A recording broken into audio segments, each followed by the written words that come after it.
अस्सलामुअलैकुम वरहमतुल्लाहि वबरकातुहू। बाबुल इल्म में आप सभी का इस्तकबाल है। प्यारे बच्चों, पिछले लेक्चर में हमने बैंक के ताल्लुक से कुछ मालूमात हासिल की और कुछ और टर्म्स को भी सीखा, है ना।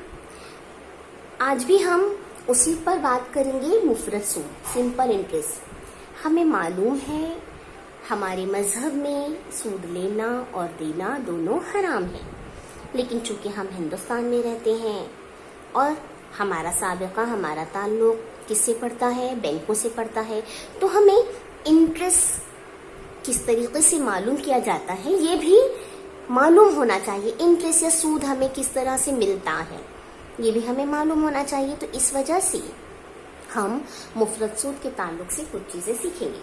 पिछले लेक्चर में बेटा हमने देखा अस्ल ज़र किसे कहते हैं, बोलिए जी। कर्ज ली गई या दी गई रकम को अस्ल ज़र कहते हैं, इंग्लिश में प्रिंसिपल अमाउंट। दूसरी चीज शरह सूद, रेट ऑफ इंटरेस्ट, जिस कीमत से, जिस हिसाब से हमें हमारे अस्ल ज़र पर सूद दिया जाता है। और शरह सूद उसकी इकाई क्या है भाई, किस तरीके से लिखते हैं उसे, फीसदी फी साल में जाहिर करते हैं, है ना। ये भी हमने देखा था। फिर इसके अलावा मुद्दत यानी कितने वक्त के लिए रखा गया सूद, कर्ज लिया गया है या दिया गया है, और इसके बाद जो हमें सूद मिलता है, जो फायदा मिलता है वो, और साथ ही साथ कुल ज़र यानी अस्ल ज़र और सूद को मिलाकर कुल ज़र, इनकी मालूमात हमने हासिल की। और मुख्तसर तरीके पर छोटी छोटी मिसालों के जरिए हमने थोड़ा सूद और कुल ज़र के मुताल्लिक़ भी मालूमात हासिल की। 1 साल 2 साल का आसान वाला हमने किया। इस लेक्चर में भी हम मुफरद सूद ही देखेंगे, लेकिन हम इसका ज़ाब्ता निकालेंगे कि किस तरीके से सिंपल इंटरेस्ट सादा तरीके से। देखिए बेटा, सूद 2 तरीकों से होता है, एक मुफरद तरीका होता है, एक मुरक्कब तरीका होता है। मुरक्कब तरीका हम अभी नहीं करेंगे इस क्लास में, इस जमात में हमें सिर्फ मुफरद सूद पर तवज्जो देनी है ना। तो मुफरद सूद ज़ाब्ते के जरिए निकालते हैं। आइए बेटा हम उसका ज़ाब्ता देख लें कि क्या ज़ाब्ता है। मुफरद सूद बराबर अस्ल ज़र ज़र्ब शरह सूद, टीचर ने सिर्फ शरह लिखा, ज़र्ब मुद्दत बटे 100। ठीक है, इसी को हम इंग्लिश में भी देख लेते हैं कि मुफरद सूद बराबर, मुफरद सूद को इंग्लिश में क्या कहेंगे, सिंपल इंटरेस्ट, है ना। तो SI simple interest is equal to अस्ल ज़र P, पिछले लेक्चर में बताया है टीचर ने, प्रिंसिपल, इनटू शरह सूद रेट ऑफ इंटरेस्ट यानी R, इनटू मुद्दत यानी टाइम T अपॉन 100 PRT। ठीक है, आप ये याद रख लीजिएगा बेटा, P principal, R rate of interest and T is equal to time upon 100। इसी ज़ाब्ते से अब देखिए एक मिसाल को हम हल करते हैं, किस तरह से हम हल करेंगे। अजीत ने बैंक से 12% फी साल की शरह से 90,000 रुपए 3 साल की मुद्दत के लिए कर्ज लिया, तो उसे कितना सूद देना होगा। उसी तरह उसे बैंक को कुल कितनी रकम देनी होगी, है ना। बेटा जब हमें ऐसा कोई सवाल दे तो हम उसमें जो दी गई मालूमात है उसे लिख लेंगे। देखिए क्या दिया है, अजीत ने बैंक से 12% फी साल की शरह से 90,000 रुपए 3 साल की मुद्दत के लिए कर्ज लिया। तो हम पहले इसमें चेक कर लेंगे, जो 12% फी साल है वो क्या है, रेट ऑफ इंटरेस्ट है, R इज इक्वल टू 12% फी साल, है ना। फिर 90,000 क्या है आपका, प्रिंसिपल अमाउंट है 90,000 रुपए, ठीक है ना। और 3 साल क्या है, मुद्दत है, T है आपका 3 साल। ये हमने लिख लिया। अब हमें क्या मालूम करना है, सूद मालूम करना है, I मालूम करना है, ये नहीं पता है। और बैंक को कुल कितनी रकम देनी होगी, कुल कितनी रकम यानी कुलजर यानी ए, ये भी हमें नहीं पता है। ठीक है, एक बार और हम यहाँ पर आपके लिए लिख देते हैं कि पी यानी असल जर, आर शरह सूद और टी टाइम मुद्दत। ठीक है, पी असल जर प्रिंसिपल,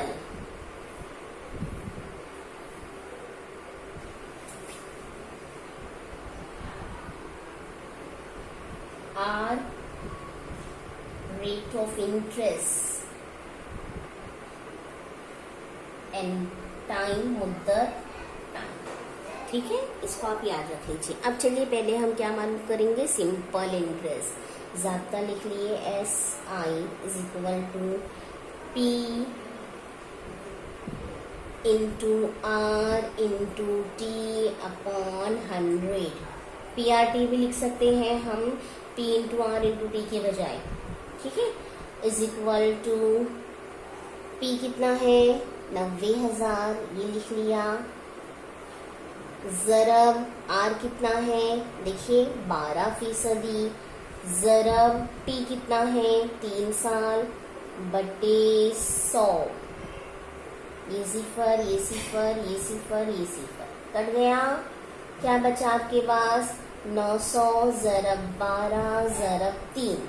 अब ज़रब कीजिए, ज़रब कीजिए, 12 तिया 36, 36 और 9 को ज़रब कर 900 को ज़रब कर दीजिए, तो 36 और 9 को ज़रब किया, 9 छक्के 54 के 4 हासिल आए 5, 9 तिया 27, 27 में 5 जमा कर दिए 32, कितना आया 324। और ये जो 2 जीरो टीचर ने नहीं लगाए थे वो लगा दिए। इतने रुपए, कितने रुपए आ गए 32,400 रुपए। ये हो गया सूद, 32,400 रुपए हो गए सूद, है ना।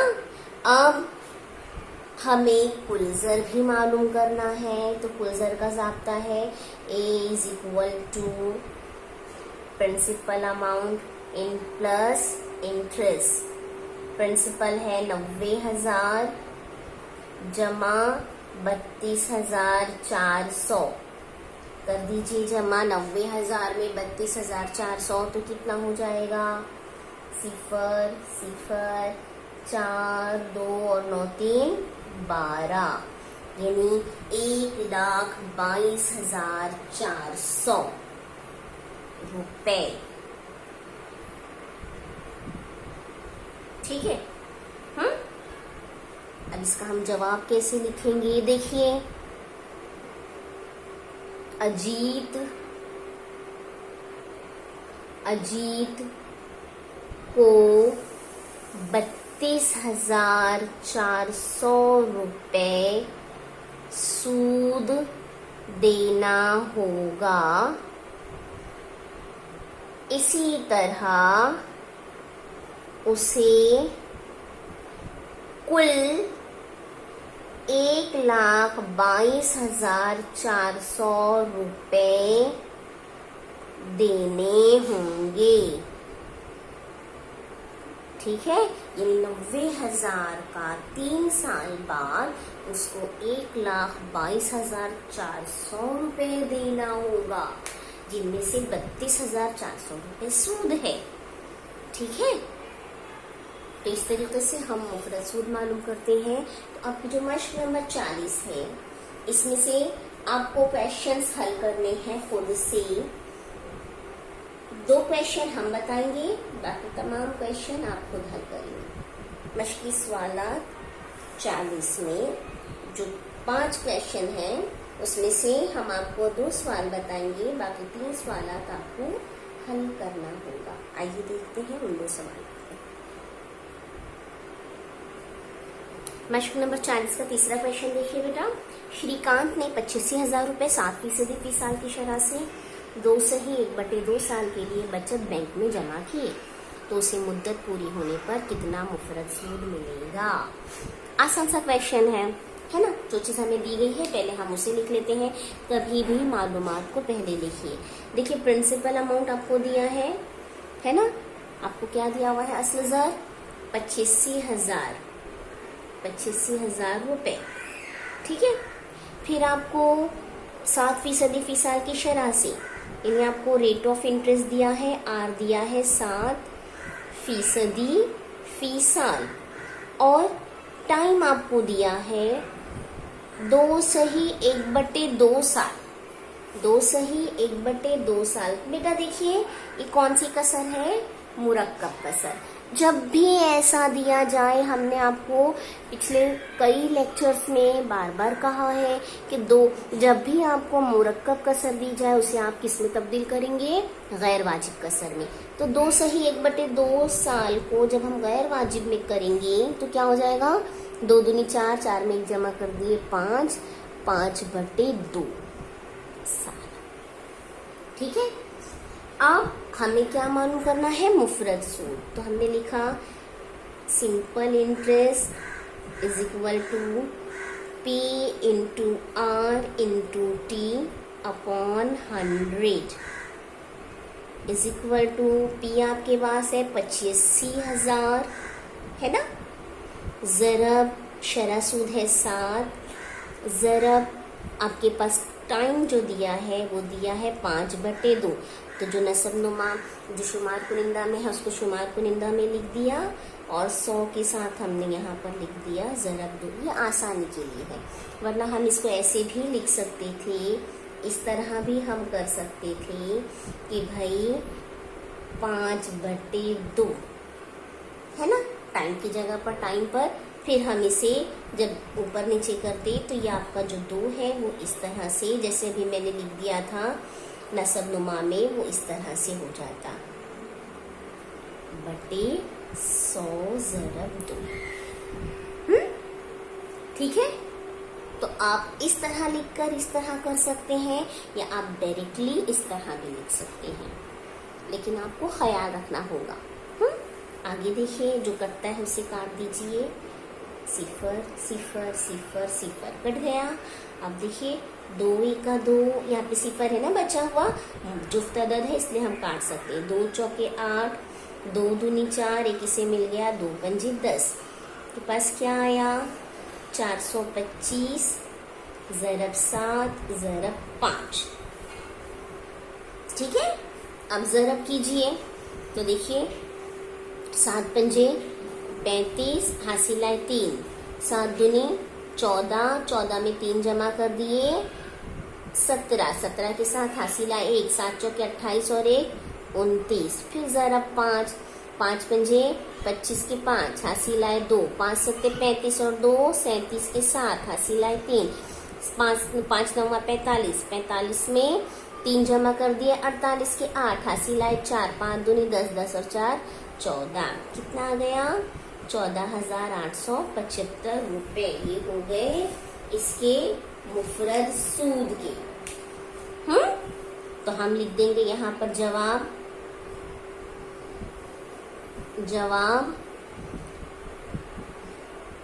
श्रीकांत को 14,875 रुपए मुफरद सूद मिलेगा। हो गया हल, ठीक है, आया समझ में। अब हम अगले क्वेश्चन की तरफ बढ़ते हैं। हमें यहाँ पर बेटा सिर्फ मुफरद सूद मालूम करना था, वही मालूम किया है, कुल ज़र नहीं मालूम करना है, तो इतने पर हमारा जवाब रुक जाएगा। आगे हम अगले क्वेश्चन की तरफ बढ़ते हैं। सूद की किसी शरह से 5,000 रुपए असली ज़र का 4 साल मुद्दत पर 1,200 रुपए सूद होता है, तो उसी शरह से उसी मुद्दत के लिए 15,000 रुपए असली ज़र का सूद कितना होगा। देखिए इसे हम किस तरह करेंगे। पहले तो हम ये लिख लेंगे कि भाई हमें कौन कौन सी मालूमात दी गई है। आपको पहले में दिया है P1 दिया है, क्योंकि यहाँ पर दो बार प्रिंसिपल है। देखिए 5,000 रुपए भी है असल ज़र, और असल ज़र 15,000 भी है। ठीक है, तो पहले P1 की मालूमात लिखते हैं हम। P1 है आपका पहले में 5,000 रुपए। फिर किसी शरह सूद से, यानी R हमने लिख लिए X, फीसदी, फी साल, 4 साल मुद्दत का, तो टाइम है हमारे पास 4 साल। T1 ये R1, ये T1, 4 साल, ये सब पहले का। फिर दूसरा कहता है तो उसी शरह से, यानी R2, उसी शरह से, उसी शरह यानी कितनी, X फीसदी फी साल। ठीक है, उसी मुद्दत के लिए यानी T2 भी कितना हो गया हमारे लिए, वही मुद्दत यानी 4 साल। फिर P2 आपको कहा है 15,000 रुपए। 15,000 रुपए का सूद कितना होगा, आपको इंटरेस्ट भी दिया है, पहले में I1 दिया है 1,200 रुपए, और हमें I2 मालूम करना है ना। दूसरे का हमें सूद मालूम करना है। बेटा देखो बहुत आसानी से हम इसे कर सकते हैं। इस क्वेश्चन में गौर कीजिए, आपको शरह सूद दोनों जगह सेम दी गई है। शरह सूद दोनों जगह सेम है ना। मुद्दत दोनों जगह एक जैसी है, 4 साल 4 साल। तो बेटा जब हमारे पास शरह सूद और मुद्दत ये दोनों एक जैसे हैं, दोनों एक जैसे हैं, दोनों असली अलग अलग असली ज़र के लिए, है ना। दो असली ज़र के लिए आपके पास शरह और मुद्दत को सेम रखा गया है। ठीक है, तो ऐसी सूरत में क्या होगा कि भाई आपका जो असली ज़र है उसका जितना सूद हुआ है, उसी शरह से, उसी मुद्दत का अगर हम असली ज़र बढ़ा दें, असली ज़र को ज्यादा कर दें, तो बेटा सूद कम होगा या ज्यादा। देखो आपकी साबिक़ा मालूमात आ गई यहाँ पर। इन दोनों पर गौर मत करो, ये दोनों तो सेम है, ये दोनों सेम है। अब सिर्फ इस पर ध्यान दीजिए आप, आपके असली ज़र और सूद पर। अगर असली ज़र 5,000 है और सूद 1,200 रुपए हुआ, तो बेटा अगर हम असली ज़र को बढ़ा दें, 15 कर दें, तो उसी शरह से उतनी ही मुद्दत का सूद क्या होगा, बढ़ेगा या कम हो जाएगा। असली ज़र बड़ा है तो सूद भी बढ़ जाएगा। देखिए आपकी 9वें चैप्टर की मालूमात, एक रकम बढ़ रही है तो दूसरी रकम भी बढ़ जाएगी। तो कौन सा तनासुब, मुस्तकीम तनासुब। यानी अब यहाँ पर हम तनासुब के जरिए हल कर सकते हैं।